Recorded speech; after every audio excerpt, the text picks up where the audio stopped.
کہ Lahore high court نے عمران خان کی حفاظتی ضمانت منظور کر لی ہے۔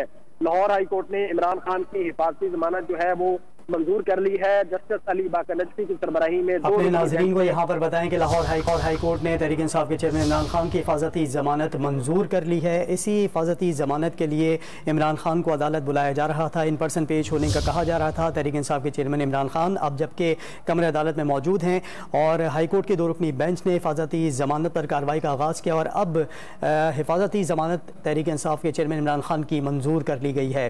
تھانہ سنگجانی مقدمے میں یہ کارروائی کا آغاز کیا گیا۔ تحریک انصاف کے چیئرمین عمران خان کمرہ عدالت میں پہنچے، جس کے بعد وکلا کی جانب سے دلائل دیے جا رہے تھے اور اب ججز کی جانب سے جو حفاظتی ضمانت ہے تحریک انصاف کے چیئرمین عمران خان کی وہ منظور کر لی گئی ہے۔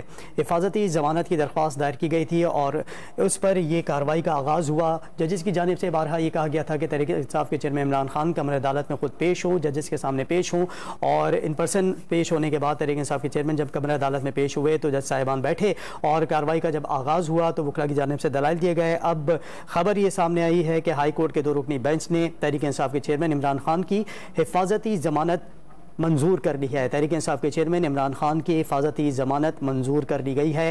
اس کیس کی سماعت جو کہ چل رہی تھی آج شام 5 بجے تک کا وقت دیا گیا تھا، لیکن تحریک انصاف کے چیئرمین عمران خان کو آنے میں کچھ وقت لگا، پھر مزید 5 منٹ دیے گئے اور تحریک انصاف کے چیئرمین عمران خان جب عدالت کے احاطے میں پہنچے تو اس کے بعد ہم نے دیکھا کہ کارکنان کی بڑی تعداد ان کے ہمراہ تھی۔ تقریباً 2.5 گھنٹے بعد جب یہ معاملات طے پائے تو تحریک انصاف کے چیئرمین عمران خان بذات خود چل کر کمرہ عدالت تک پہنچے اور جب سماعت کا آغاز ہوا ہے تو اس دوران وکلا کی جانب سے دلائل دیے گئے۔ 2 رکنی بینچ اس کیس کی سماعت کر رہا ہے اور بینچ نے ہائی کورٹ کے 2 رکنی بینچ نے تحریک انصاف کے چیئرمین عمران خان کی حفاظتی ضمانت منظور کر لی ہے۔ رانا بلال ہمیں آگاہی دے رہے ہیں، رانا بلال سے مزید بات کرتے ہیں۔ جی رانا بلال، کنٹینیو کیجیے گا اور مزید اپڈیٹ دیجیے۔